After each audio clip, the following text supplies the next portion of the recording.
Good afternoon and good morning to those both here in Washington, D.C., but those that are joining in Chisinau, but also in Europe. We really thank everybody for joining us today. German Marshall Fund of the United States welcomes you. My name is Jonathan Katz.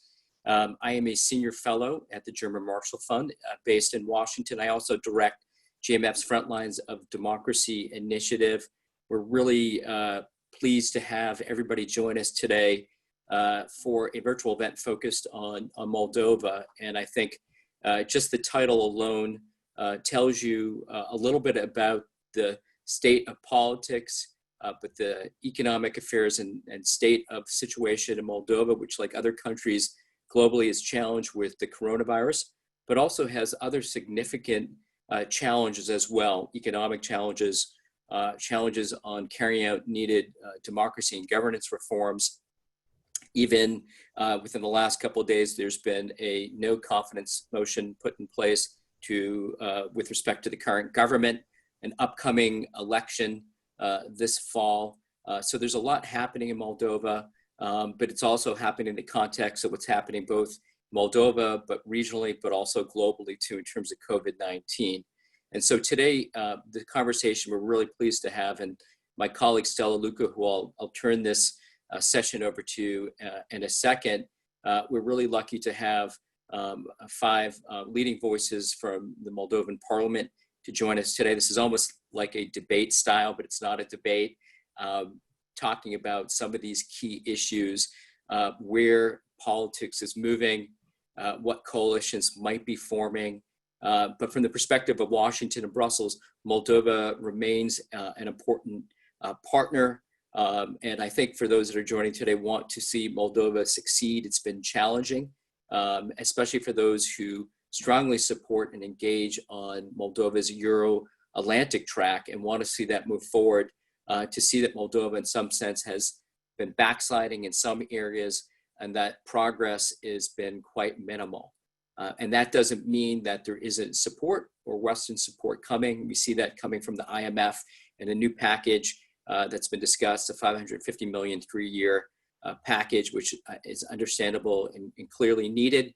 But how does that work in terms of both in terms of economic engagement, but also conditionality related to reforms that are needed and combating corruption? So there's a number of really important issues to discuss today.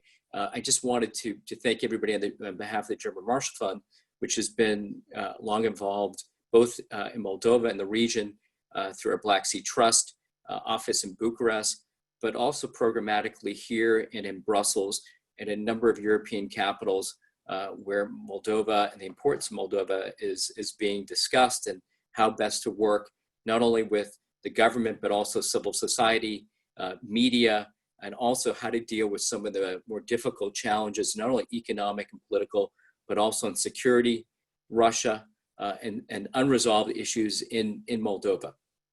So with that said, I'm just gonna give you a quick run of show. As many of you know, we're using Zoom events. The speakers, you'll be able to see all the speakers on the screen. They can't see you. And if you want to ask questions, Q&A, there's a Q&A function button on the screen, on the Zoom screen. We ask that even throughout the entire event, if you feel like posing a question, please go ahead and do that. We'll have a Q&A session after our speakers are done with their opening statements. And we look forward to hearing from all of you. And we know there's a lot of questions already. I've received a number of people, even pre-event, asking questions about a number of areas. And we look forward to those members of parliament, advisors, and others who are participating to answer those questions. So if I can right now, I just want to introduce Stella Luca, who's my colleague at the Frontlines of Democracy initiative in Washington, D.C., was also a colleague of mine at USAID in Moldova. And I wanted just to make sure that, Stella gets her proper due as somebody who's really a leading thinker in sort of development in democracy and governance field and working with civil society. And I'm really pleased Stella, who's been a colleague in a number of different spaces, is here to moderate this session and to introduce our speakers. And once again, on behalf of the German Marshall Fund, thank you again to our speakers, our participants, Stella, and to others who've helped pull this event together today. Stella, I'm going to turn this over to you right now. Thank you, Jonathan, and thank you for the presentation. That puts a lot of pressure, though. I'm very pleased that today we have gathered, we have the acceptance of members of the parliament and representatives of political parties in parliament from Moldova who have joined us to speak about what's going on in the country and why are things that are happening politically and reform-wise and in dealing with the pandemic crisis, why are they happening the way they're happening, and where do they see the country going forward? At the moment, like over the last several months, somebody from the outside may definitely see what's going on in Moldova as a democratic backsliding, considering all the political infighting that has been happening. The most recent vote of non-confidence that has failed in Parliament right before the Parliament went officially on vacation. We haven't really seen lately very much progress on the reform commitments that Moldova has taken earlier. And there is a considerable dysfunction, I guess, if I may, at the moment with the governing alliance and just the governing arrangements where it's unclear what the majority really is, and parties moving back and forth and representatives of parties moving back and forth. This all comes in a context of the upcoming presidential elections, which are currently scheduled, again, in the time of pandemic on November 1st. And there is a natural question whether these will be really conducted in a free and fair manner, as well as in a transparent manner and safe for the citizens who are going to engage in the vote. That is why I'm pleased to have today here Gaik Vartanyan as representative of the Socialist Party in Moldova, Liviu Vovk, representative of the Dreptate and the Verda group, parliamentary group in Moldova, Dan Perciun as representative of the PAS political party, as well as Vladimir Chebotar as representative from Pro Moldova. I apologize. And we also have with us today Nikolai Chubuk, I guess, from a member of the, no, it's not, I apologize, it's not Nikolai Chubuk. We have, I'm sorry, Igor, oh, there it is, Igor Batog. I couldn't see you, I apologize. I was looking for you on the screen and I couldn't see it. Yes, and we have Igor Batog, who is supporting the Democratic Party faction in Parliament. If I may, let's start with Gaik Vartanyan, to ask him to speak a little bit about the most recent developments in Parliament, but also in government, and where it is going, especially in the context of the upcoming presidential elections. Is the current Parliament still capable of representing the citizens that have elected it? And that comes in the context of the more and more conversations of the need for a early parliamentary election in Moldova as well. Mr. Vartanyan, please, the floor is yours. Thank you for the invitation. Can you hear me? Yes, we hear you. Yeah, thank you for the invitation to speak to the audience. It's a good question because everybody's talking in Moldova about snap elections. Most of the people, most of the citizens are not feeling that their vote of 2019, February 2019 is still in place, since there are some groups in the parliament that are made basically of the political tourists and everybody in Moldova understands that this is the political corruption that's going on. Now, coming back to the name, if I may, if you may allow, the name of the topic, the course correction in Moldova and pandemic political dynamics and presidential election catalyst for real change.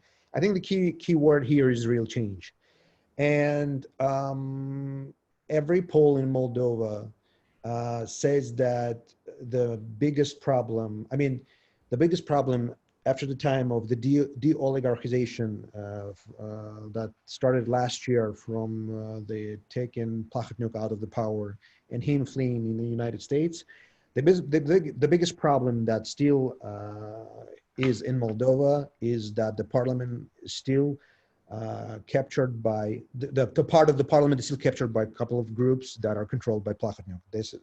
And you know, everybody in Moldova understands that these are two groups, pro-Moldova in short. Now, for our audience, everybody probably knows who Plahotniuc is, but I want to remind you that's the person who was designated by the Secretary of State, Mike Pompeo, as a person, due to involvement to insignificant corruption. I'm quoting him. And in its official capacity, Plahotniuc was involved in corrupt acts that undermined the rule of law and severely compromised the independence of the democratic institutions in Moldova. And from 2015, everybody was speaking about the captured state. Mr. Turbulent Jagland said about the captured state in Moldova. So the process of recapture, freeing the state from Plahotniuc involvement and influence is still going on, unfortunately. And the presidential election is very important, but the most important is the snap elections that need to be done as soon as possible. And that's what President Igor Dodon said. And that's what majority of the parliament agrees on. As for non-confidence vote motion that failed yesterday, the day before yesterday, most of the people and analysts, both analysts and people of Moldova understand that the vote failed just because Plahotniuc wasn't able to buy a couple more MPs on his side. And again, confirming all the statements by the government officials, by the president, I would say that, and as the president says, there is 4 healthy parties in Moldova, in the Moldovan parliament right now: the Party of Socialists, Democrats, PAS of Maia Sandu, and the Platforma Da Andrei Anastasi. Our goal altogether as to the 4 reliable parliamentary fractions are to make sure that the parliament gets rid of these groups that are controlled by Plahotniuc and thing that they can to bring chaos back into in the country. Now, a couple more remarks, not to be long. First of all, it's in the best interest of the government and Mr. Dodon as a candidate of in the presidential election, that these presidential elections are going to be free and fair. And he said that many times, that he also relies on international organizations to help monitor elections and make them as free and reliable as possible. Because at this point, he is I guess he's a candidate in the polls with the biggest chance. So it's not in his interest that these elections can go somewhere, without of being free and fair. And a couple more thoughts. I'm reading the summary about the democratic backsliding in political fighting has seen Moldova drift further away from democracy. I do agree that what's happening in the last couple of months, when about 14 or 15 MPs were bought by Plahotniuc from the government to the opposition, this is very drifting Moldova away from the democracy. That's why the biggest challenge right now is to get rid of these 2 groups that are still being influenced by Plahotniuc. And I hope by the time the snap elections are happening in the next spring, we will have Mr. Plahotniuk extradited from the United States, because the extradited request is already in the United States, and I hope it'll be processed really soon. So as far as I'm just quoting a couple of things. At the moment of the crisis has led to some of the members of the parliament to leave the government majority alliance.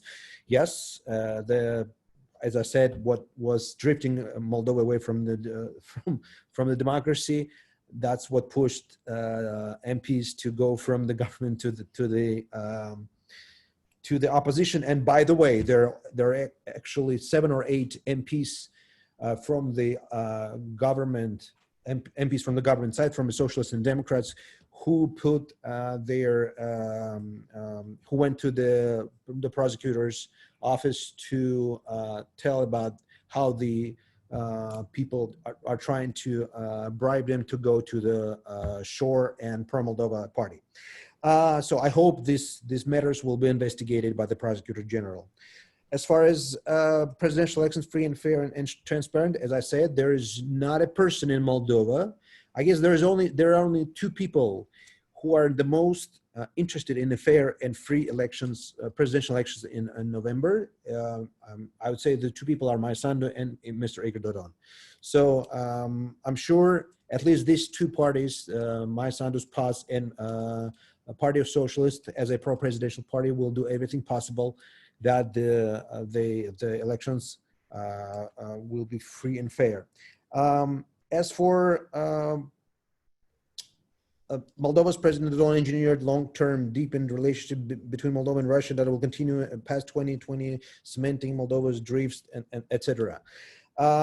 As you probably know, Mr. Dodon's main goal as far as foreign relation is to have a balanced foreign policy with good and very good relationship both with the European Union and the United States.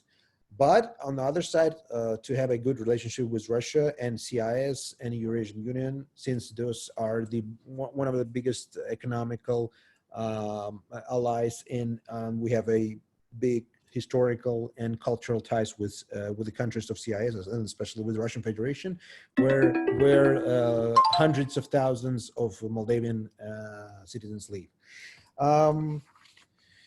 I'm probably running out of time. So basically, the situation in Moldavian parliament and the government is more or less stable for now. But given the fact that we are sure that the influence from Miami, where Plahotniuk stays, is still high, we do believe that this parliament has to be dissolved, because what happens in Moldovan parliament is not doing any favor to the reliable pro-European, pro-Western party such as Platforma Da, and of course Maia Sandu's PAS. So we believe that this is our main goal, to continue what we started last year when Socialists and Acum, Maia Sandu and Anastasi joined our forces to get rid of Plahotniuk and make sure that Moldova gets back to the real democratic path. Thank you. Thank you very much. And let's move to the next representative of the Moldovan Parliament, Liviu Vovk, who represents Platforma Da. This was the political party that initiated the non-confidence vote. And please share your thoughts on what is going on in the country and government, and where's the country going? Everyone, I would like to add something after Gaik Vartanyan said. Actually, the biggest problem after Plahotniuk is there is another person that tries to control all state institutions. And this is, unfortunately, Igor Dodon and Socialist Party. Yes, our party, Dignity and Truth, initiated the non-confidence vote for this government. We initiated it because we understand that this government is not able to organize fair presidential elections that will take place this autumn. Also, this government is not able to manage the pandemic and the economic crisis, didn't come with real solutions to help people and business. The main goal of this government actually is to secure a new term for Igor Dodon. And the biggest disappointment is that in this coalition with Socialist Party is a declared pro-European party, the Democratic Party. The argument of Democratic Party is that they have 5 ministers. Even with this minister, they are used to in the interest of Dodon and the Socialist Party. Also, this government works against the interest and integrity of Moldovan state. Last week, government came with 3 legislative initiatives in order to give more autonomy to Gagauzia. These initiatives are anti-constitutional, and in our opinion, these initiatives are a gift from Igor Dodon to Gagauzia in order to be sure that during election he will get more votes in this region. He is trying to sell the country only to obtain a new term as president. And I would like to add that at the same time we have problems at the border with Transnistria. The Transnistria part installed 37 illegal posts on border. Moldovan government is not capable to or don't want to block this illegality. And the main obstacle here is that Dodon is in a good relationship with Krasnoselski, the president of Transnistrian president. And during the last presidential election, Transnistria organized a lot of buses with voters to help Igor Dodon to win. The actual government and the president don't want to upset the Transnistrian side before the presidential elections and allow them to commit any illegality in order to be sure that they will help Igor Dodon to win a new term as president. That's why we initiated this non-confidence vote against this government, and we continue to insist on that.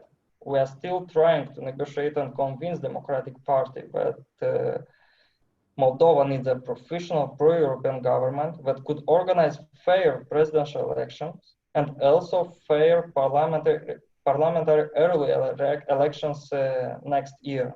And we hope that they will understand that it's not fair to sell the interest of a country and its pro-European future for narrow party interest.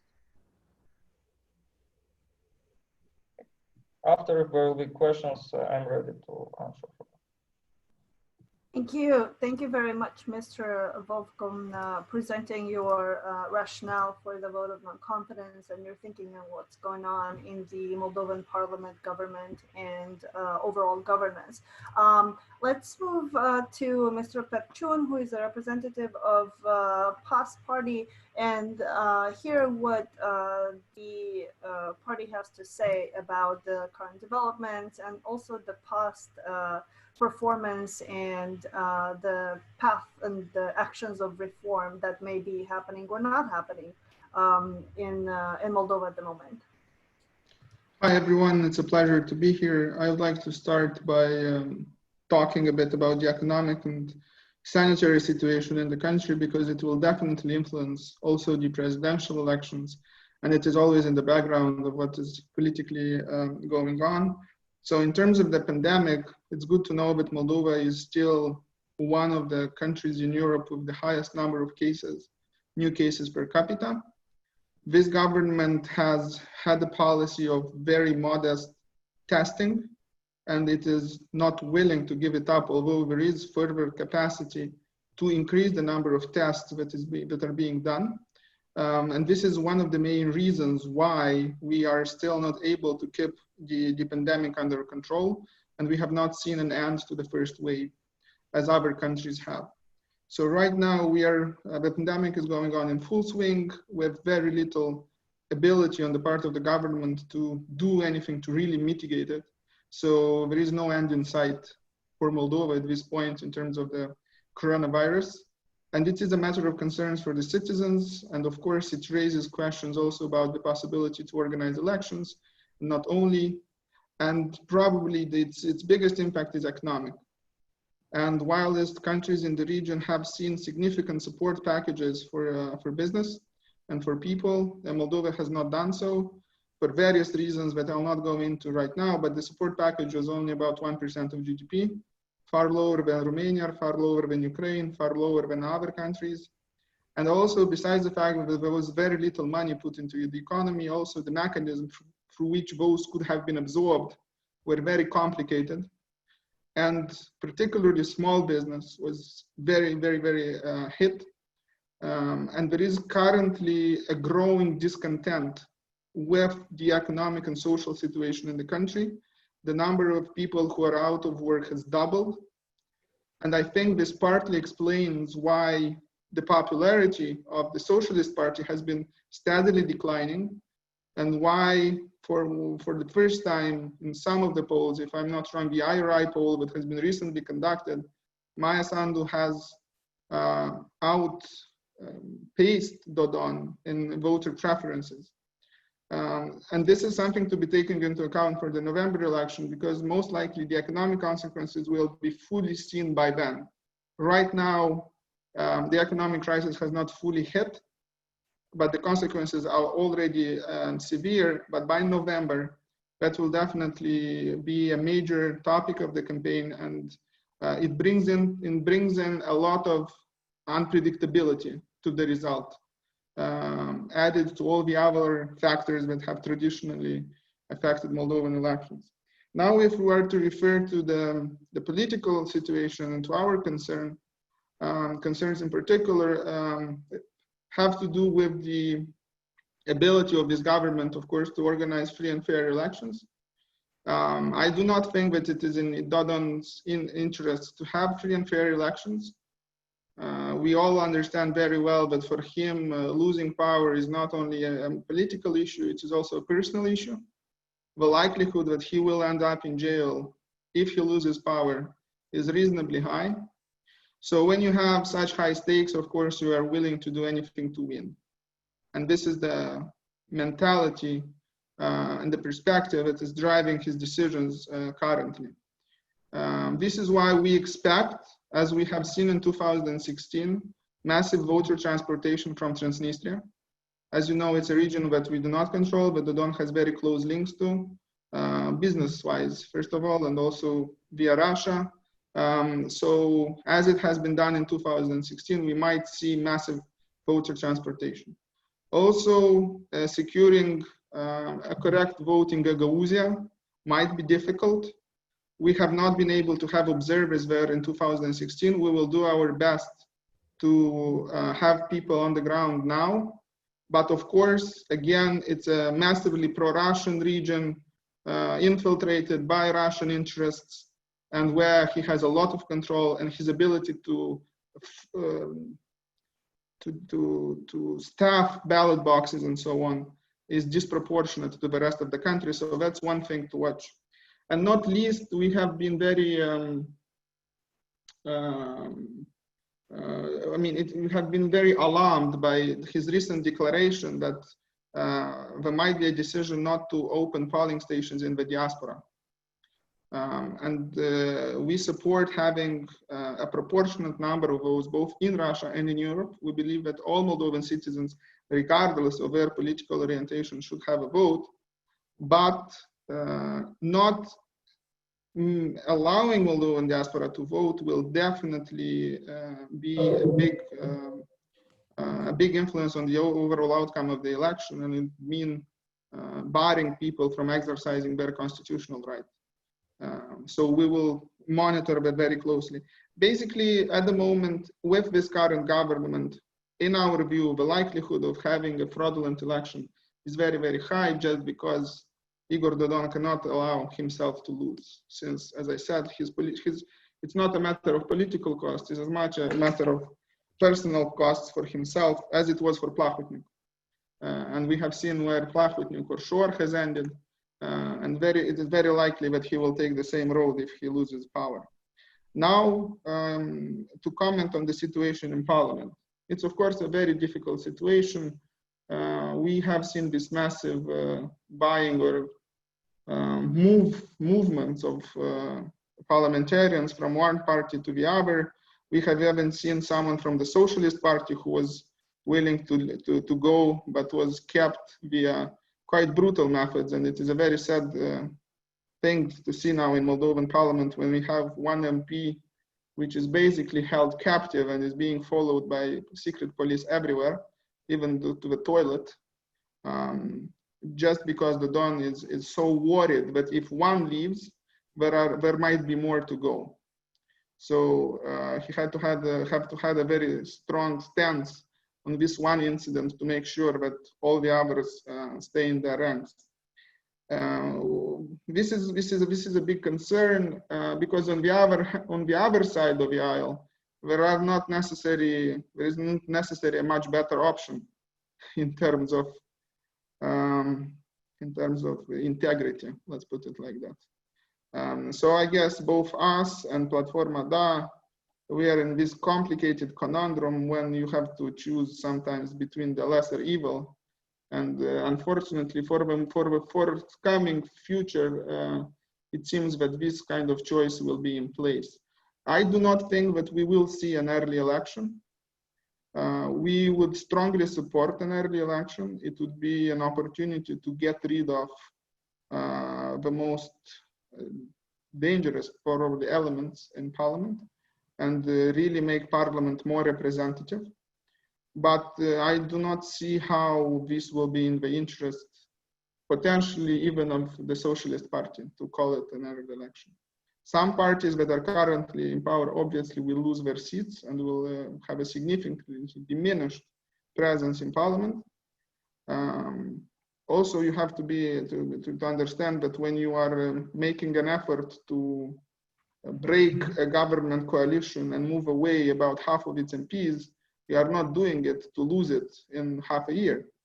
You are not making these movements to lose your investment so soon. So I guess when this investment is made, it is made for a mid to long term.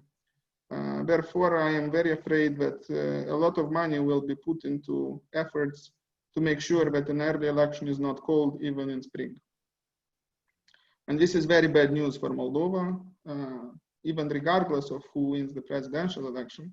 Not having an early election for parliament is very, very bad news because parliament has never had much credibility in this country, but after 2019 and currently with all this political movements, parliament has no legitimacy at all and is not seen by the people as doing really anything in its interest. So having early election would be crucial and would offer a chance for more representativeness and for healthier forces to be in parliament. But as I said, it seems to me that currently almost no one in this parliament is actually interested, besides the fact what they will tell you probably now or what we will hear on TV. And when you analyze, my last point would be, when you look at the situation in Moldova, you should probably start not so much from what people are declaring, but trying to understand the undercurrents and the hidden interests of the forces that are driving politics here, much more than the public speeches that someone might make. Yes, so this is our main concern currently has to do with the fairness of the upcoming election. Of course, help from our foreign partners in ensuring that it is a fair election is very much welcomed. And unfortunately, regarding the possibility of the early elections, I am very skeptical that they will take place. Thank you. Thank you very much, Mr. Berchun, for your intervention and sharing your thoughts and position of your party. And if I may invite Mr. Vladimir Chavotar next, who represents the Pro-Moldova group in the parliament, to also present his opinion and where they stand and where do they want to see the government going and the parliament going in the coming months. Thank you. And I would like to thank also you as those who are holding this event and for the interest that you have and the people that are following our conference for Moldova. which is very important for us, those who are living here, knowing that someone is concerned and interested in what we're going through and what we are striving to. Well, as concerned Pro-Moldova Party, I would like to say that I pretty very much agree with what have been said by Mr. Vovk and Mr. Perchun, especially in terms of the democracy, in terms of the macroeconomical political situation in Moldova. I just would like to emphasize that since November, especially 2019, Moldova became the country of one man, and everything in this country is decided not by the parliament, not by the government, is decided by one person named Igor Dodon. And that person has just one concern, and this concern is to preserve its presidential seat at the next upcoming presidential elections. And here is coming everything, is coming out everything happening in political life, in the governance, and in economical activity of Moldova, which is very unfortunate. The 2020 year started with a year that with a budget deficit that Moldova has never had before, which is 4.5 times higher than the years before. And we need to underline here that the pandemic crisis, didn't start at that time, which was a purely electoral budget.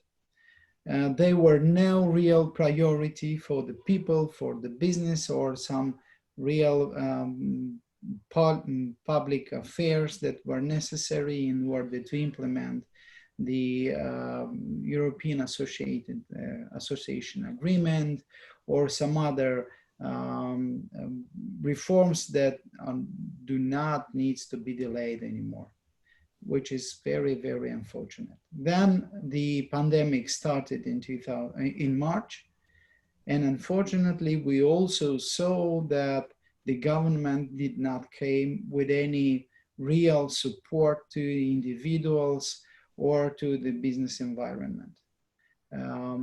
As Mr. Perchun said, the number of unemployment people doubled, but also about between 150,000 to 250,000 people, which is more than approximately 10% of Moldovan nationals, came back from different other countries. And they also remain in Moldova being unemployed with no sources of income, and no politician in the governance has any troubles with that. We probably has to mention that unfortunately the democracy in Moldova has slept as never before. We have one member of the parliament which is kept hostage by the governing party. We have just one, by the way, we have just one party governing the Moldova. This is the Socialist Party, because in our opinion, Democratic Party transformed into a branch of Socialist Party. They are working just for the benefit of Igor Dodon and the Socialist Party. As never before, we have real intention, because we saw some claims of some political parties requiring the cancellation of registration of political parties, which is totally undemocratic. The people is prosecuted just because they are sympathize to some political parties. We know we have a huge list of people that are fired just because they somehow supported, even in the social networks, they gave like or commented positively a party or other, or they commented against the Socialists or the Democrats Party, or just because they are friends or family members of the people who are not at the governance right now. But coming back to the main challenge that we have this year, definitely these are the presidential elections, and we are very much concerned what is going to happen then, because Dodon is controlling all state institutions. We know already about his intention to bargain over the people which are outside of Moldova in order to create such conditions as they be unable to exercise their voting rights, then to use as much as possible his ties with Transnistrian administration in order to bring as much as possible voters to vote in his favor, and of course to use all the administrative powers that he has in Gagauzia and in other regions, because by the way, he's not controlling only the Gagauzia and Transnistria, but all the administration of the rayons is in hands of the socialists and Democrats.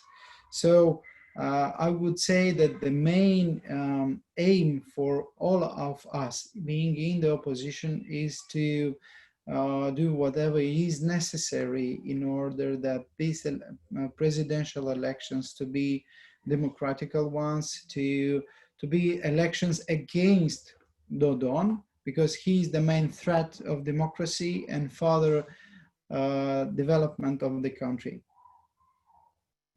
Thank you.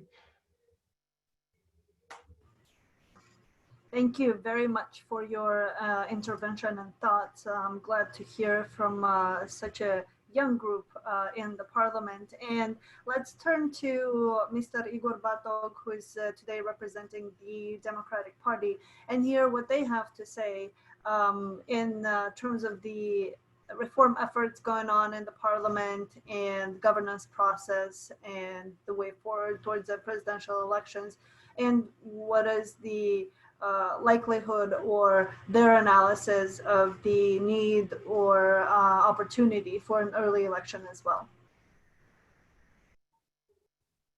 Thank you for the chance to address. I'd like to thank the audience and the four speakers. I've seen words being put into PDM's mouth. Well, that's a welcoming sort of action from politicians. I'm not a politician. I'm an advisor to the leader of the faction of the Democratic Party of Moldova. So I'd like to point where we see the analysis, where is Moldova standing, what is the course of action to come. As many of the speakers here, many of the listeners perhaps would know, the Democratic Party, PDM, is a social democratic party, left of center. And we've been doing the ungrateful job of balancing out the Moldovan political environment for the past 20 years. As you can see, it's quite hard, as there are extreme political forces, both sides of the spectrum, that are always proving they're incapable to cooperate with one another. And we have been traditionally, we are a pro-European party, pro-Western party. We have entered and voted for the Kiku's government in order to support the Euro-Atlantic and pro-European factor. We have been consistent about fulfilling our reform package, as well as the mandatory requirements under the DCFTA, the cooperation with the European Commission and the European Parliament. So in many ways, making the decision to form a coalition with the Socialist Party has come at a great personal cost for PDM, but it has come at a cost that is argued by the wider political interest, by building a wide political democratic consensus, and by acting in the common good and the politically salient issues of the citizens.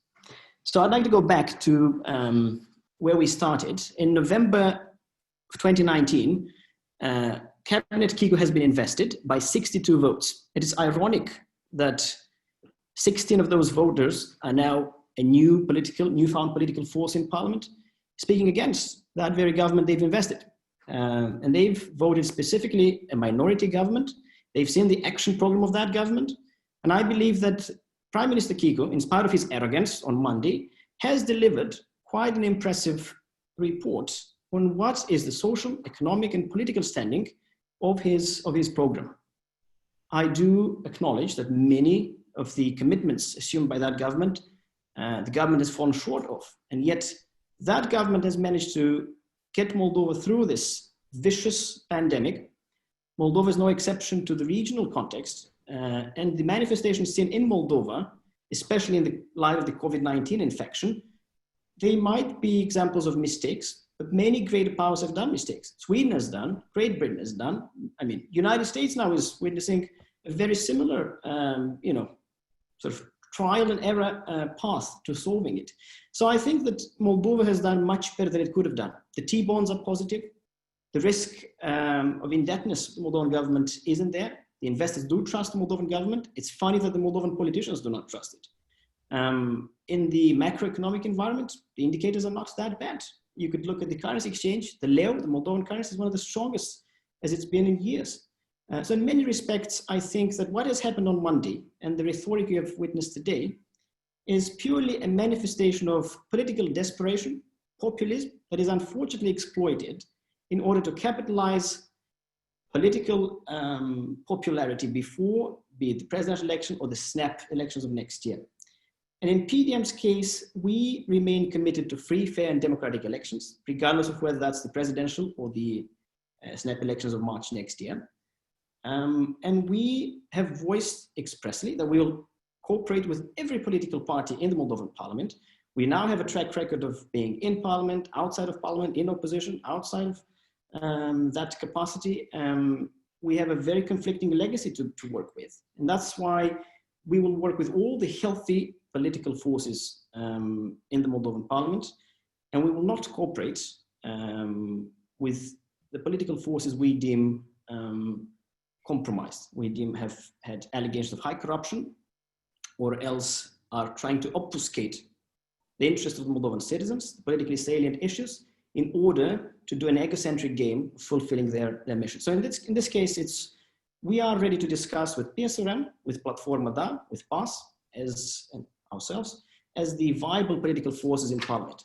Now, if I may go back to what have been the reasons for PDM in supporting this parliament at a great personal cost. I think in our case, they've been threefold, right? First, at the time, we were meant to stabilize the central public administration. PDM, as an opposition party at the time, has dismissed Maia Sandu's government because we believe this has been one of the weakest governments Moldova has witnessed in the last decade. We've also felt that Maia Sandu preferred that exit option instead of cooperating with the PSRM because it proved too difficult. And it also proved that certain reform amendments, certain reform packages or obligations we've fallen short on. Now, that was the first sort of principally important decision for us. We've dismissed one government, we've entered a minority government, and only 3 months later, in March, we have formed a coalition with the Socialist Party because we felt that the mandate that the Socialist Party and PDM engaged together in, and I should remind you, we have 5 ministers in this government out of 10 seats. We have an equal number of cabinet ministers. They are, by and large, resonating fully with the PDM's agenda of the parliamentary elections of 2019. And we are delivering on our voters' preference. We are delivering on our commitments towards them. The second was to ensure the judicial reform, of course, but also the very important politically salient issues of the nomination of the Prosecutor General, but also the wider issues in the judicial system and judicial reform. We felt that the last government felt right at the time of nomination of the Prosecutor General, an issue of tremendous political importance in Moldova. And we felt that the opposition parties in Moldova have risen exactly when the investigation of the bank fraud, but also of other politically salient issues such as the airport, have commenced and have been steadfast advancing in the recent months. Third, PDM has had a legacy that is complicated. Somebody mentioned the name of our previous leader, and PDM has to cope with that legacy. Many of the people Mr. Plahotniuc brought into PDM have now left PDM and have taken with them all the others under obscure means, right? So in that sense, PDM has had a very conflicting legacy to fight with. It's still working towards completing or restoring its image before its audience and its social democratic credo, because that's what we are. Now, what are the possible courses of correction in Moldova? I think that the government instability that you've been referencing for the past half year, I think that, as I've started sort of mentioning in the beginning of my allocation here, I think that is largely a speculative, populistic reference. If one takes the facts into account, this government has fared not much worse than the others. I know somebody wanted to make PDM change its course of mind. The problem of PDM isn't in dismissing this government. The problem PDM has is in what happens next. We wouldn't want for the next government to depend on the compromised political forces in the Moldovan parliament. We have seen no capacity whatsoever of the healthy opposition forces in being able to vote for a new government. We haven't seen viable reasons why a new government should be set in place instead of this one ahead of parliamentary presidential elections.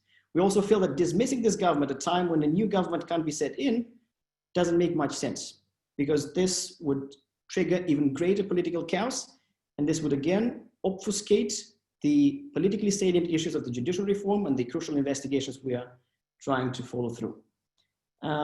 What is the viability of the Moldovan parliament to continue as it is? Very complicated. If you have 1/5 of the Moldovan parliament that are MPs that shifted sides, that have voted for one thing and now claiming for the right opposite, you have legitimate reasons to believe something isn't right.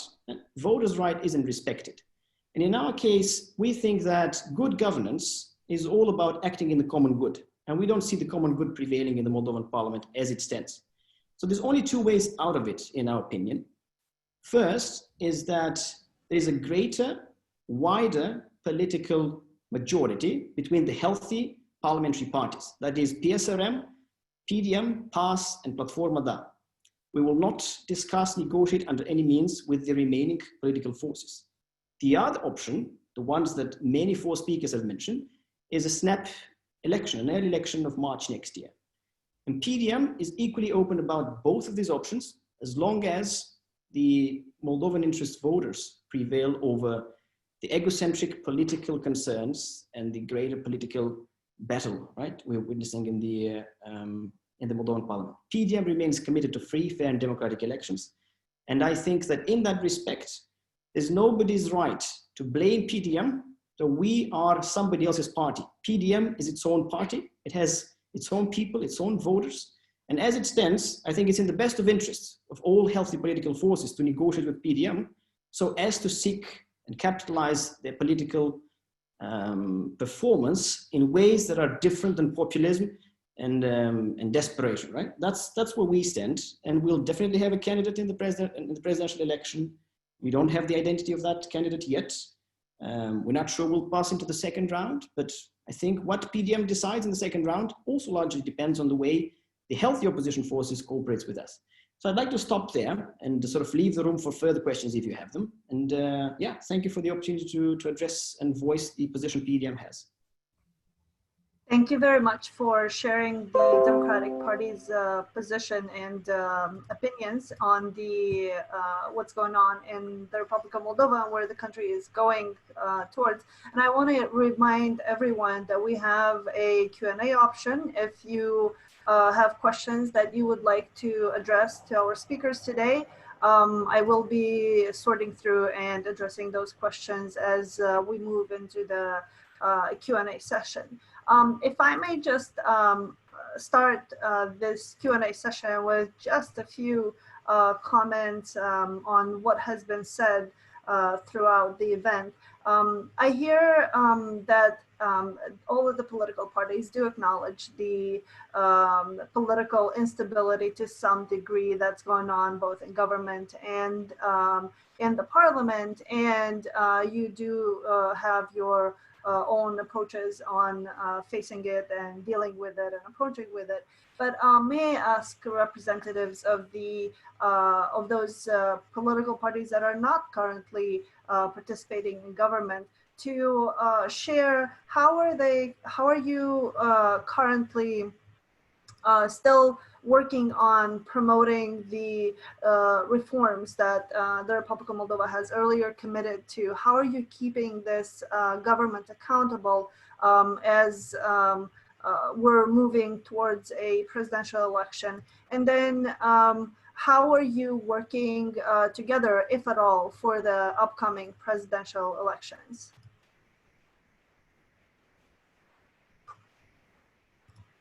May we start with Mr. Bergchum, maybe? Okay, I'll start from the last part of your question. So, as you know, we have had a very close relationship with Platforma Da since the very moment that both parties came into being. Currently, it looks like we will have, both parties will have a candidate for the presidential election, but I'm absolutely sure that in the second round, we will offer full support to the candidate of the party that will get to the second round. Unconditional full support. Regarding the possibility of keeping this government accountable, there was the no confidence vote that did not pass. We are very active in the regions, talking to people, sharing our concerns, hearing their concerns, being very vocal in Parliament on the issues of the day, particularly on the economic issues, as I mentioned, on the epidemiological situation. But we have to be honest with ourselves and understand that even in September, it's highly questionable whether there will be sufficient votes to have to vote another non-confidence motion. And it depends on one factor really that has been mentioned by my colleague Garik Vartanyan, that is not currently in the country. I think that's one scenario that might play out in the end. But this will depend also on the expectations that exist about early elections. As I said, it's unlikely that investments will be made for the short term. Of course, there would be an option to collaborate with the Democratic Party, and we have been in talks also on the issue on this non-confident vote, and I'm sure that further talks will continue. But we have to understand that for the Democratic Party, I think the main concern is to stay in power. I do not see them supporting early elections in any foreseeable scenario because they will be out of power, it's clear. Therefore, perhaps there would be some flexibility there, but another governmental arrangement would have to be discussed. What form that arrangement would take is something for further discussion, probably starting in September. And it might or it might not lead to a conclusion before the presidential election. But from what we have seen now, the Socialist Party are very flexible in providing sufficient incentives to the Democratic Party to stay where it is. There was recently an interesting information that came through that the leader of the Democratic Party has had a case closed against him that was was led by the Prosecutor General, and it was closed only a couple of days ago. So we have to understand that the incentives that can be provided by the socialists are very appealing, both in terms of power sharing at all levels, but not least in terms of protection from the judicial system. And it is something that quite a few people in the Democratic Party need. I'm not sure, or I'm very sure that it's not the kind of incentives we have to offer. So it depends a lot on the level of courage that exists in the Democratic Party, their genuine concern for the Moldovan people, and so on. Talks will continue. The probability of success is to be seen. As I said, it's important to analyze the interests that lie. And I just refer here to a comment that was made by my colleague. The government of Maia Sandu was voted down by the Democratic Party because the Democratic Party cannot exist outside power. And it's something that the Democratic Party itself knows and acknowledges in private conversation. Because it's a party of people in various positions at all levels. And unless the party can secure those positions for them, they will not be there. So it's something to take into account when analyzing the political situation of Moldova. Thank you. Thank you. Mr. Wolf?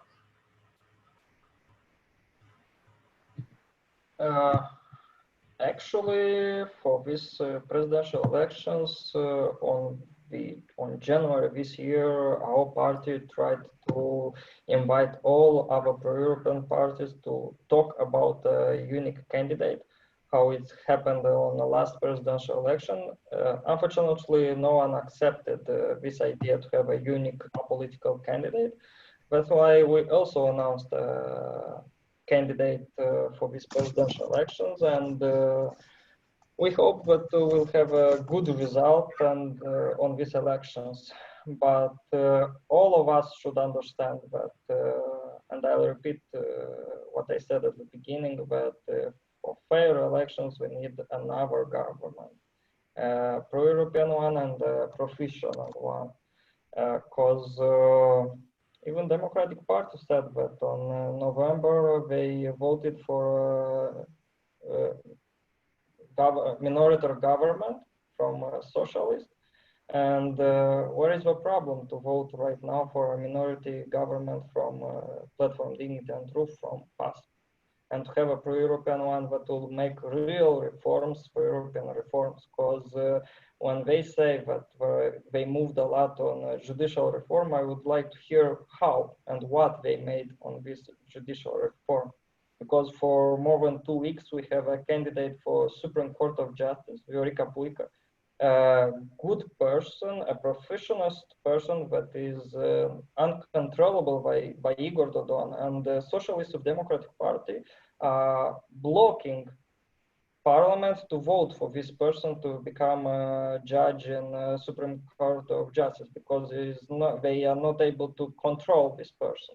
Also, we have at the National Bank the same problem when there is a candidate for vice director of National Bank of Moldova, and also the Socialists and the Democratic Party are not allowing this because this person is uncontrollable for them. So about what reforms, dear friends, we are talking right now? We already saw that 8 months of this government, there are no reforms, but this government is just working on to make image for Igor Dodon for these elections. And for example, each time when this government wants to promote a good initiative or legislative initiatives, first of all, Igor Dodon comes in a briefing, says that the government will do this, the parliament will do this, and after that, the government is doing only what Igor Dodon wants. And all good projects that we made for citizens to help citizens in this pandemic crisis, economical crisis, the government didn't accept it only because this came from opposition, and in order not to allow to lower the importance of Igor Dodon. Thank you. And Mr. Chebotar, as pointed by one of the speakers, you have earlier invested the current government, and you and your party, and you're on the other side now. So can you please comment a little bit on how do you hold accountable those in government as to earlier reform commitments and progress? Right. I have to recognize that when we had discussions with the members of the government appointed to be or nominated to be appointed as the new government, we had very serious talks about the economic reforms and reforms in the judiciary, reforms on central and territorial administrations, and we received lots of promises in that regard.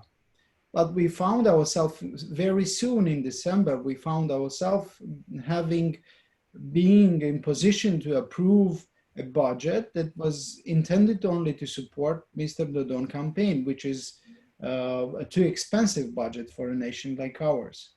Later, when we found out that Mr. Dodon is actually the only person that is deciding anything in DPM, and all those values that the people are discussing about, of course, remains to be just fairy tales for childs, or people who are not aware of the situations happening in Moldova. BDM transformed itself or preserved the main business interests and ties and the schemes and the contraband and the bribery regimes that they put together and they still are managing together with the socialist parties. And now they are at the levels that never been at any time in Moldova young history. So this remains to be just words with no any weight in them. When we found out that the things actually, we went through a very difficult period. And I have to recognize we had a very, very scaring even legacy after some of the leaders of Democratic Party left Moldova. And all of us went through that, and all of us were willing to prove to the people that the country may be led in a different way, that we really believe and in some other values. Unfortunately, it turned being even worse. So that's why we decided to leave the Democratic Party. And of course, they are talking very nicely about their intentions and what keeps them still being in this governance. But lots of the questions are in place with no responses. We had this non-confidence vote on Monday, which all of us knew that it won't be passed because of the pressures that some of DPM and the socialist MPs are having from the Dodon and his police and intelligence services and so on. But we need to went through that in order to address questions and to the people to see that there are no responses and no progresses are in place when we are talking about economy, judiciary, or we are talking about education or any other matter. Look what is happening in the health system. It is a crisis more than this pandemic situation. So this is actually what we want to persuade every member, separate member of Democratic and the Socialist Party. And we are sure that probably actually a new attempt of a non-confidence vote will be in the upcoming months. We almost believe that while it will come out, it will come with a positive result and a new government is going to be appointed. A new government, by the way, when our group has no intention to be represented in, because we have some other aims so far. We also are supporting the parliamentary split parliamentary elections because we also believe that this parliament should not be, the people should not be represented by those MPs which now unfortunately are in the seats and are now representing the intent of their vote that they made 1.5 years ago. Thank you. Thank you very much. And if we may please turn to Mr. Vardanyan and to Mr. Batog as well for some reactions to what has been said by the earlier speakers, but also I will want to just I guess ask on the behalf of the participants, like Moldova, in the Moldovan citizens in the past have still had their commitments towards European and Euro-Atlantic aspirations. How is that reflected in the current reform agenda that is happening or not so much happening in the country? And then at the same time, what is the, there have been statements in today's conversations about the deficit that the country has been facing and the economic challenges that the country is facing, both in just general terms pre-pandemic, but more emphasized by the coronavirus pandemic. And how are you addressing that, and what is the relationship to the international community that is that has the tools and the possibility to provide or not that support for the country? Is it fair to have those organizations like hold provide the assistance right now, or would it be fair for it to be coming to Moldova with a little bit more conditionality to ensure free and fair elections? What's the relationship with the Russian, earlier discussed potential Russian loan that has failed through? Is there any more discussion on that going anywhere?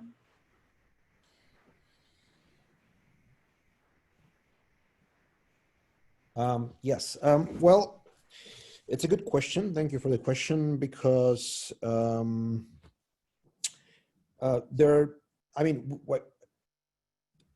coming back to what has been said by my colleagues from the parliament, I don't want to comment on every moment that they talked.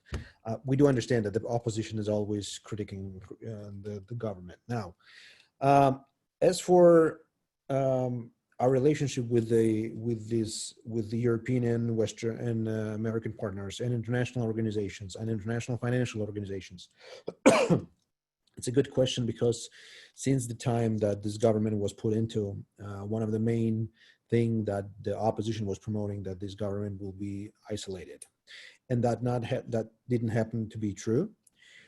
Besides the Russian loan that has been blocked by the opposition, and it's now is in process of renegotiating, concerning and considering and taking into consideration the points that has been critiqued by the Constitutional Court.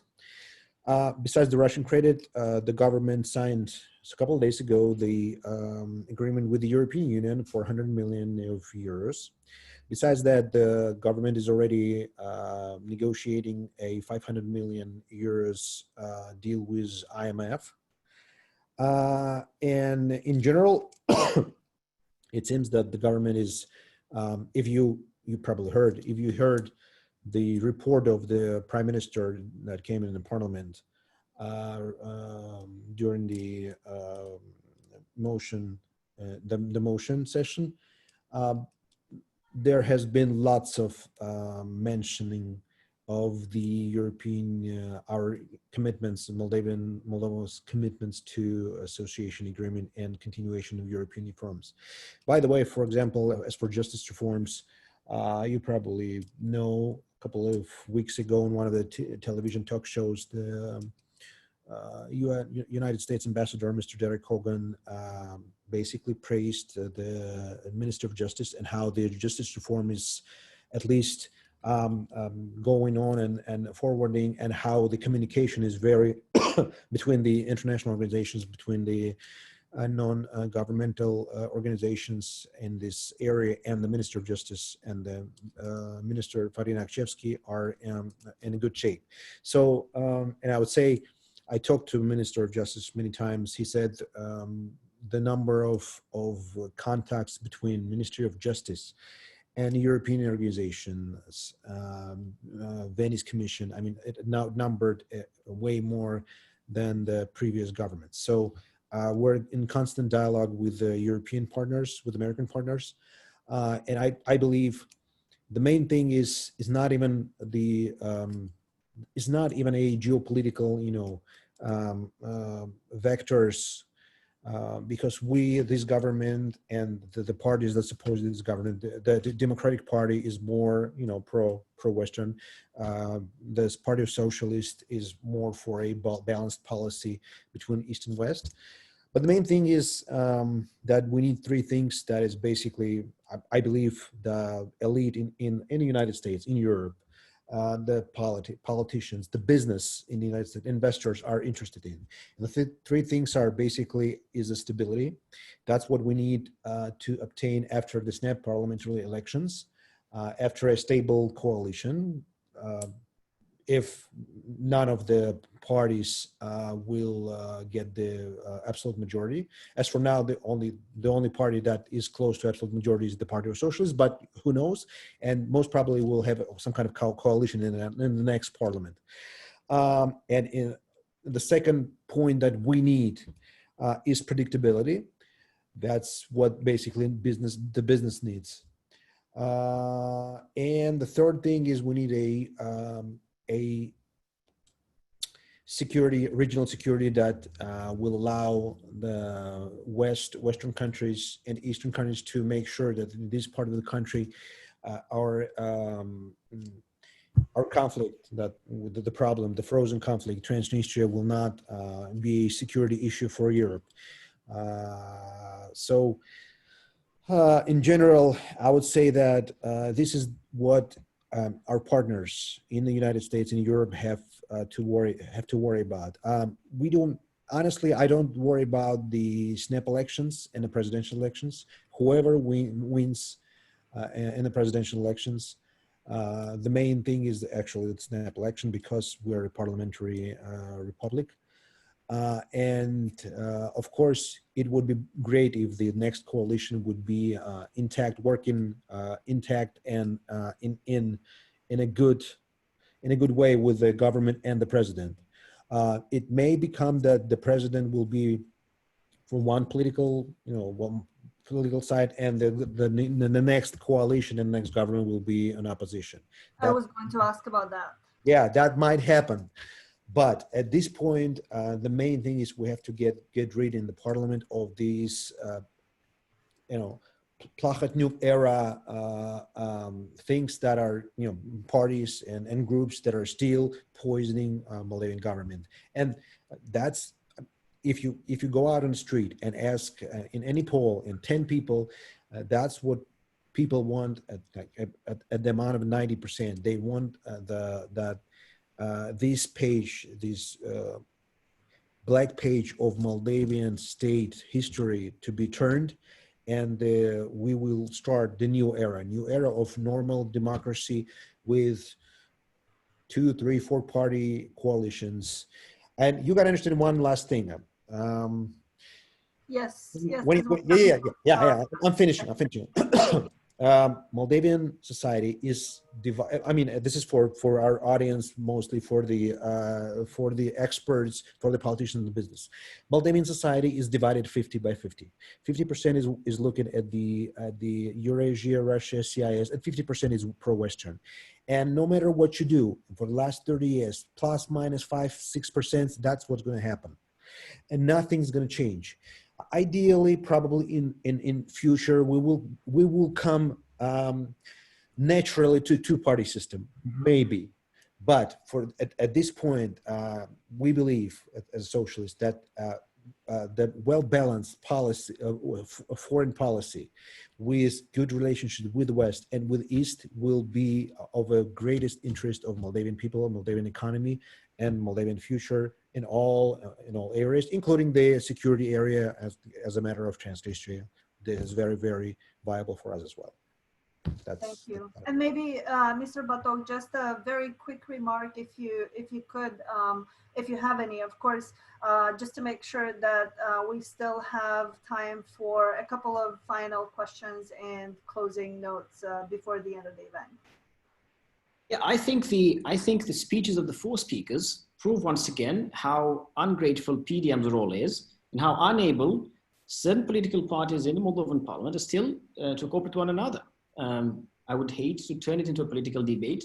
I'd rather mention that PDM has been in all capacity. It's been over 20 years in the Moldovan politics. It's been, I'll repeat myself here, in parliament, outside of parliament, in government, in opposition.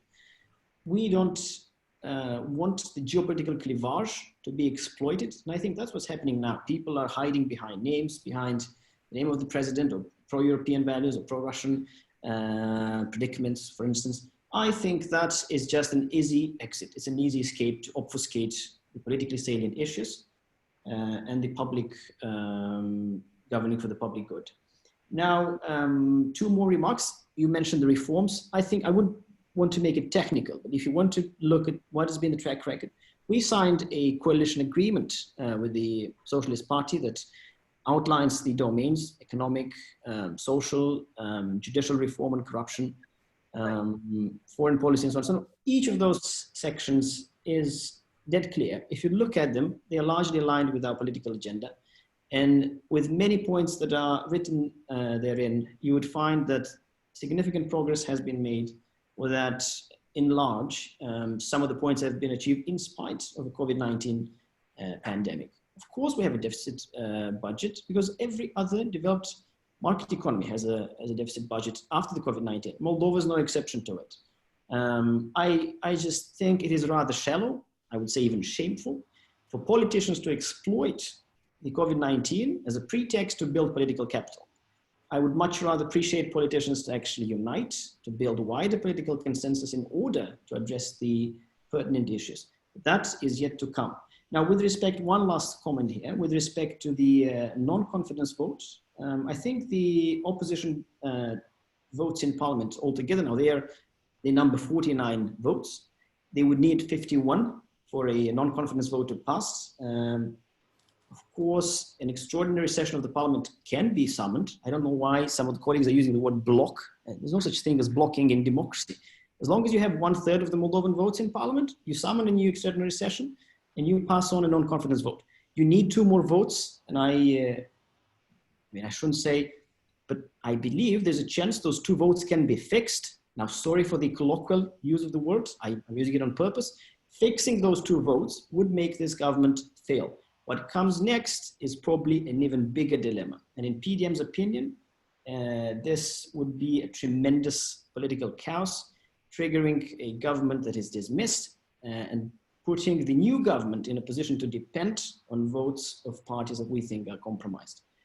Voters' rights must prevail. Simple as that, whether it's in the presidential or snap elections. And if that is the case, and I'm sure it's the chance, you look at the polls, sometimes over half of the voters would voice the concern of them considering the current parliament as not trustworthy, as betraying their vote. So in that chance, yes, if you can't come to terms, then you could go back to the voter.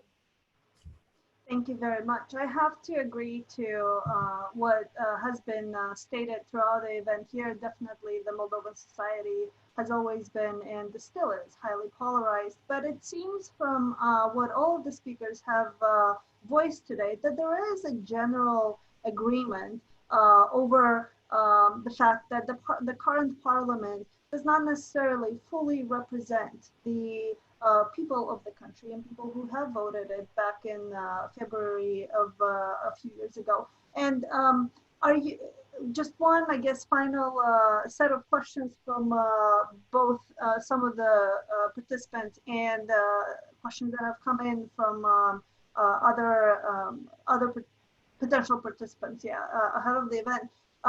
One, would the political parties represented today, are you willing to make a commitment for an early parliamentary election? And are you ready to make that commitment before the presidential elections from November, considering the Constitutional Court has ruled that those 2 cannot be held at the same time?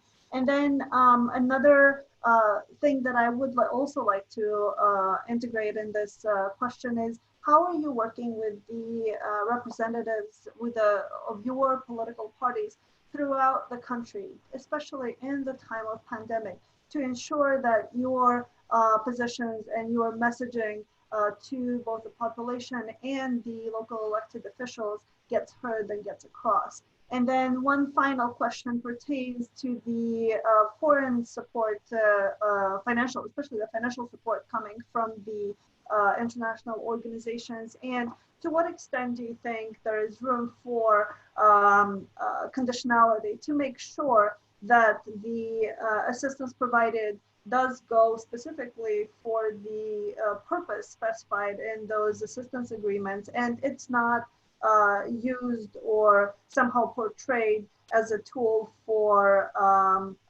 ahead of the presidential elections to get gains for any of the candidates? And we can start with, let's say, Mr. Wolf.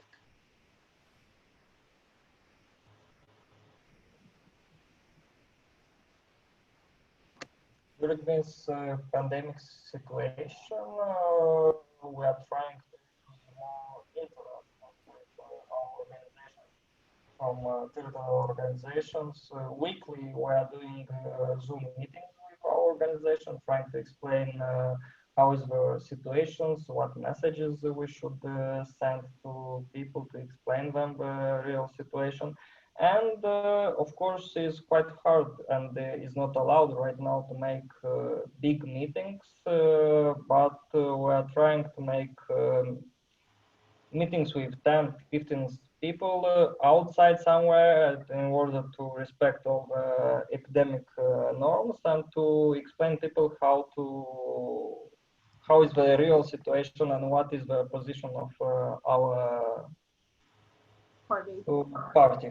About early parliamentary elections before 1st November, all of the constitutional court said that this is not possible. For us, was not a problem to participate in these early elections, and we said that we are ready and we want to have these elections as fast as possible, new early parliamentary elections. But this vote against this government, we started this motion on May because we knew that it's impossible to make these parliamentary elections before presidential elections, and that's why we tried to force to have as fast as possible new government that could organize these presidentials and the next early parliamentary elections. Mhm. Mhm. And Mr. Chabotar, if we may hear from you as well. Well, as our constitution provides, the snap elections may take place not earlier than next year. So logically, it means the earliest time to hold these elections would be the spring. Yes. But of course, a consensus will be necessary before that, because the dates of the new elections needs to be approved in the parliament. And of course, it depends how the actors, the at least 51 MPs, will agree on that. Well, in the existing circumstances, the DPM is not interested in holding those elections because they just the number of the people willing to vote for DPM is very low now. They heavily, if any at all, can enter the new parliament. The situation is very unclear with Pro-Moldova Group as well, so as some other parties being in the opposition right now. The number of the seats that the socialists may get in case of no elections will be significantly lower than the ones they have today, and probably the PAS may maintain or even increase the number of the seats that they have. New parties may enter the new parliament in case of new elections. That will be Renato Osate PAS, the communist ones, and the Shore party will increase the number of the seats that they may have. Mhm. So I wouldn't say that situation is very, very clear, and a decision on a specific date of new election may be agreed between PAS and PSRM today. They may be somehow more or less on the same page while discussing about snap elections to be held early in March or April. I would say that less interest are the other ones because all of the other ones needs to prepare better for those elections. But anyway, we saw that we noticed that in the public communications of all of the main parties that all of them are in favor of early elections to happen next year. So I think this is something real that may happen, and we will support such a scenario as well. As concerned to the funds and financial support that is going to be disbursed to Moldova, we have to confess that so far no real guarantees can be in place to secure that the funds will be used correctly, because we saw some intentions, especially while concerned to the loan that was going to be contracted from Russian banks, Russian Federation banks, but because it was not a state-to-state or government-to-government law. It was going to be a commercial law. So we saw some risks that were in place and we were against that law. That's why we are in favor of some renegotiations and transparency in all that process. But I know that the procedures of using the money and disbursements of money and reporting of the usage of the money is more or less in place while concerning the Western funds. So, and the elections, the presidential elections are in just a couple of months. So we think that until the money will be disbursed and used for the purpose that they are intended to, then they will be a different situation, a different governance, and the money will be more than now secure to be properly used. Thank you. Thank you very much. And Mr. Batog, if we can hear a few very concise comments from you as well, as we've already exceeded the time, but it seems the conversation is still so exciting. Certainly. So I'll go through them as quick as I can. Conditionality for the financing. Yes, of course. I think PDM has been the voice that balanced out the foreign policy, especially with respect to funding from the European Commission. We have managed to secure the 30 million loan from the European Union. We unfortunately were running late for the next installment of 40 million, which ended in July 2020. That certainly isn't enough. So PDM has pushed through the commitments with the EU, including voting, for instance, the NGO law, adopting the necessary preconditions for the disbursement of the funds. And I think PDM would be in favor for the IMF agreement, a much larger package, 500 million dollars package. And I think that we would be happy to supplement it with the EU loan of over 100 million euros been readily set. With respect to collaborating with the party in the regions, of course, through the lockdown, as all other political parties, we've been forced to contact in a limited fashion via sort of video conferencing, phone, or otherwise with our members. As the lockdown has been lifted, we've had regular meetings in all regions. PDM, fortunately, has a well-branched out structure of the party. We have offices in all regions of the country and we met with them regularly. We actually run 2 academies previous weekend, one for the youth, one for the women, of course, under that 49-person limit. So we're trying to maximize our potential.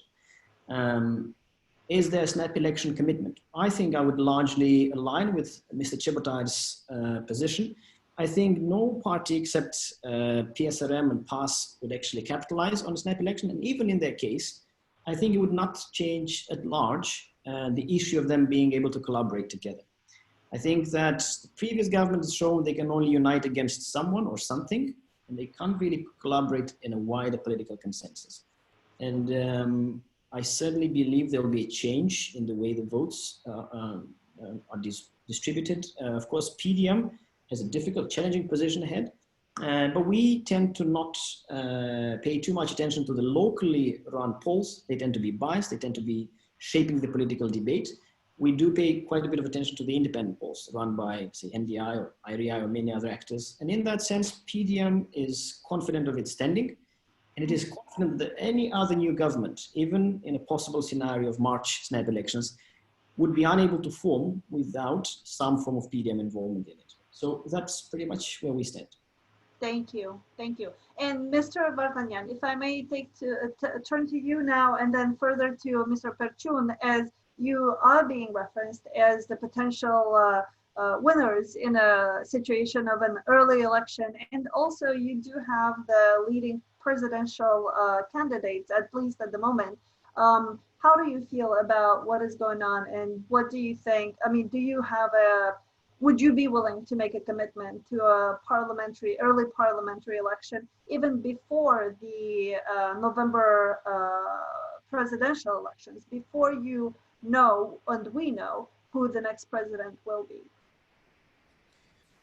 Yes, of course, absolutely, and we've committed to that several times, and President said that himself. Moreover, one of our MPs put a case in the Constitutional Court to find out if there is a constitutional possibility to do that. Right. Unfortunately, this year there's not seem to be any possibility to do that. But as President said, there might have been some kind of commitment by biggest parties. Anyways, we are ready for the snap elections, and I believe no matter what happens and who wins and who makes more or less, from the snap elections begins the new era in Moldavian politics. As I said many times, we have to turn over this page, and I believe that there are some of the people who represent, I mean, some of the parties that are represented here, and even in this chat, in this meeting, will not enter the parliament. But this is my personal opinion, and I do agree with that the independent polls are more reliable than the local ones many times, because sometimes we see that they are manipulated. And a couple more things, just really quick, as far as the foreign support and conditionality. If you heard the Prime Minister's report, we did meet lots of most of the conditionalities that were put into by European Union after this government was set in, and we are ready to meet any conditionality that will be in favor of Moldavian democracy and Moldavian rule of law. As for the working in the party, I mean, the Party of Socialists is one of the biggest, if not the biggest party, and we do believe that the success of the Socialist Party in Moldova is because of the people and the vast amount of people that support the party and that work as our local leaders in the field. So we work with them with the Zoom and with offline meetings, with all the strict regulations, COVID regulations, and everything like that. So in a nutshell, snap elections, yes. And I think this is the common position of all the political class, at least in the ruling parties. I mean, the parties that are in the parliament. And I believe it's in interest both of our Western and Eastern partners. Thank you very much. And Mr. Bertun, if we may also hear from you, and especially as you have a big portion of your candidate's supporters for presidential elections currently abroad. If we may hear from you in a closing note, we would appreciate it. Yeah, so on snap elections, of course, we would support them. Are they likely to happen? As some of the colleagues here mentioned, and it transpired very clearly, but they have hesitations given their current standing in the poll. So I don't see how that would change in regards to those parties. So I wouldn't see from where the motivation would come for supporting snap elections. And then if Dodon wins the election, probably there's going to be put forward the public argument for the need to not give Moldova to the Russian Federation and build a coalition in parliament for that objective. So not have snap elections, and to block PSRM from having a majority. If Maia Sandu wins, then I expect that a socialist motivation for snap elections will go down. They will probably do worse when they are. They will be less represented in parliament than they are now. It would also mean that Renato Usati will gain more seats. So the motivation for the socialists will all but disappear. So that's why, just to be very pragmatic, I don't see how we will have actually snap elections. It would have to be some big popular push for that, that would be able to overcome the opposition of the majority in parliament. Regarding conditionalities, yes, conditionalities are extremely important in the relationship with the Moldovan government. They should be used widely, and money should be closely monitored.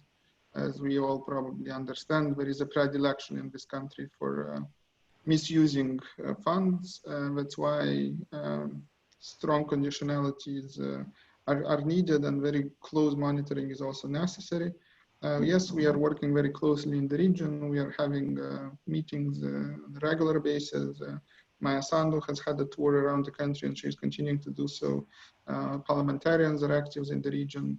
we are, of course, in full preparation mode for the presidential election. Thank you. Thank you very much. And I want to just take a moment and express my gratitude for such a great conversation and such great ideas that you have shared and thoughts on what is going on in Moldova, where Moldova is going, and what we may or may not see in the near future. If I may turn to Jonathan for just the closing remarks, and Sure. again, thank you all the participants as well for asking the questions, for the participation, and for staying beyond the planned times. Thank you again.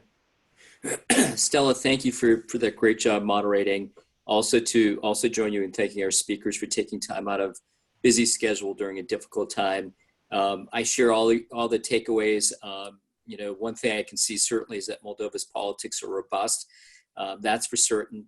But also the importance of this upcoming election in terms of a free, fair, and transparent election. I think all of you mentioned that as well. And I would hope that you'll be getting that same message too from partners of Moldova, wanting to ensure that is the case, that I think, as was stated by many of you too, that the resources that come in are being used for the right reasons, particularly pre-election. But I think I was struck too that obviously there's an economic challenge for Moldova, as there is for many countries right now. And so no economy is safe right now. And so good governance, rule of law, I think it was mentioned, what are the things that would attract investors is exactly some of the things that were discussed. But how to get from A to Z is something that I know you guys will be discussing over the coming days. So again, thank you on behalf of the German Marshall Fund for you taking a lot of time out of your busy work days. And thank you to all of our participants who've joined online. We'll be sharing, this video again, and we hope to come back to you again as we get closer to these, to the elections, including US elections are right around the same time. And I can certainly say that given all the changes that have occurred in Moldova over the past several months, in the last couple of years, and what's taking place both in Europe, the United States, in your own neighborhood, we could see a very different political scene and sort of engagement coming out of changes that are occurring today, COVID-19, non-COVID-19. And so let's keep this conversation going and keep these communication channels open. And thank you again to everybody for joining us, and have a good rest of your day. Thank you. Thank you very much. Thank you.